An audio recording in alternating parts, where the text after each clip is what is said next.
Hello everyone, Ogre27 Kane here today, and we're going to do a review of Castlevania, the Advanced Collection for Nintendo Switch.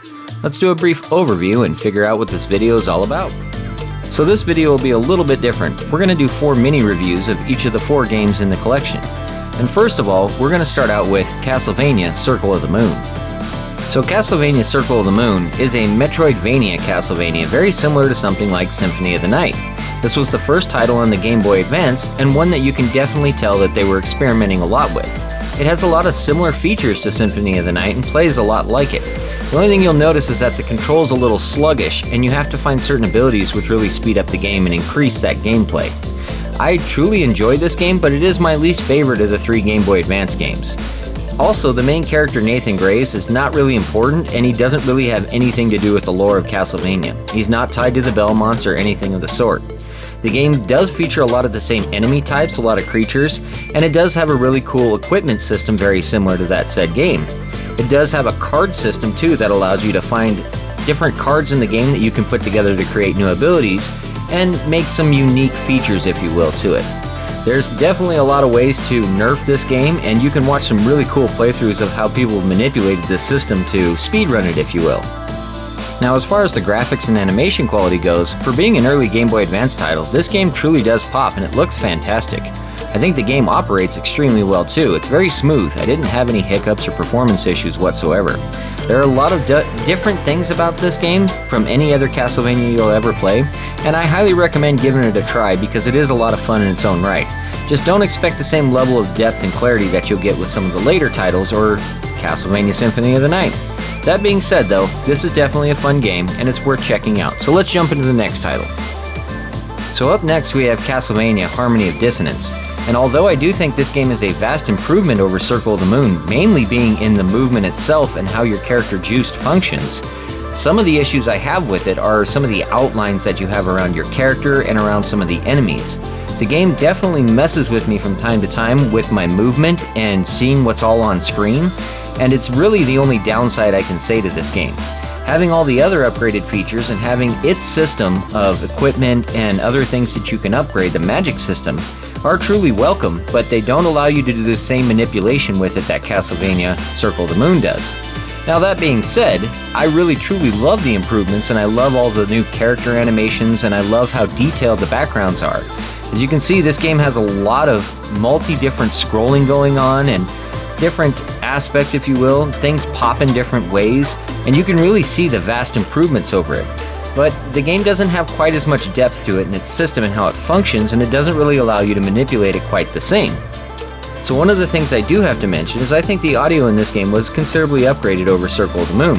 I think that all the new enemy types and all their different sounds and how they operate and function and all their features are definitely a huge upgrade.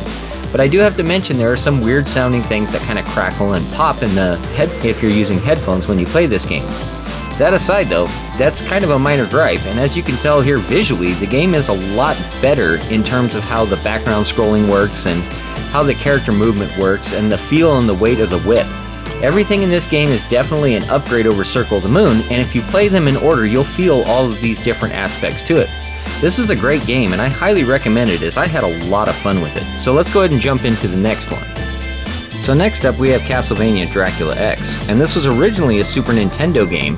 It's actually a remake of Rondo of Blood, and the game itself is a lot of fun, but it's by far the most difficult game on this entire package.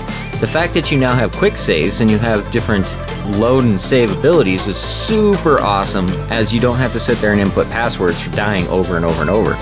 This game definitely features a lot of the old Castlevania aspects, and it's really difficult and really punishing. So all these new features are extremely welcome, but I want to show off some of the audio with it, some of my favorites, so let's go ahead and take a listen.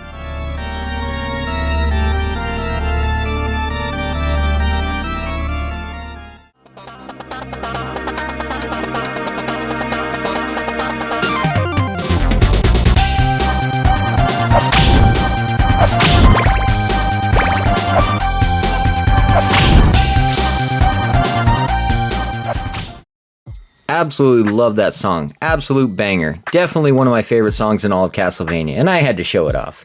As you can see here though, this is definitely a 16-bit Castlevania, and as you can tell with the movement here, Richter is very stiff. Not only that, his jumping is annoying as hell. The nice advantage though is now you can jump on stairs, and you can kind of control your movement in mid-jump, which is a huge upgrade. In my opinion, this isn't as good as Super Castlevania 4, as I think that's definitely the better of the two 16-bit games, but it is nice to have it on this package, and having those quick saves really is a giant advantage. If you want to go back and play this game, this is definitely the way to do it.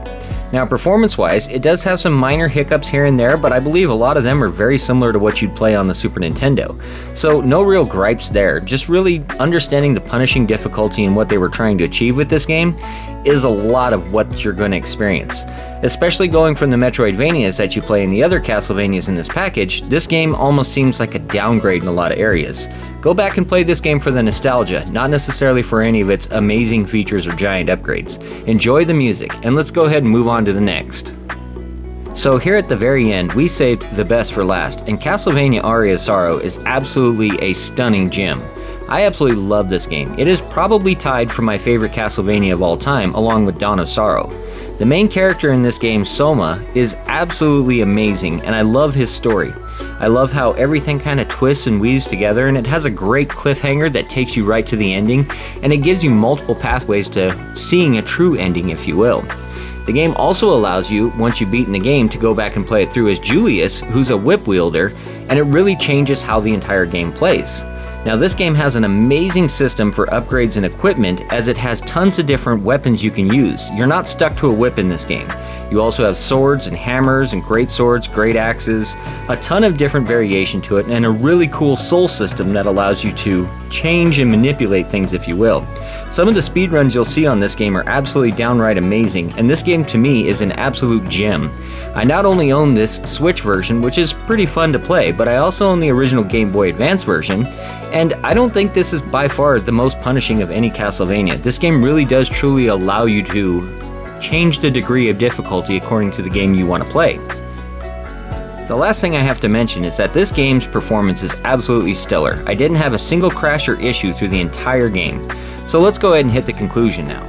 So in conclusion, I think this is one of the best games on the Nintendo Switch.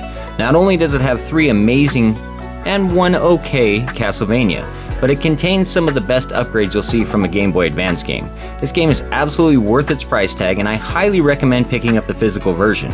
If you can't afford that $50 or $60 price tag, then go ahead and buy the digital.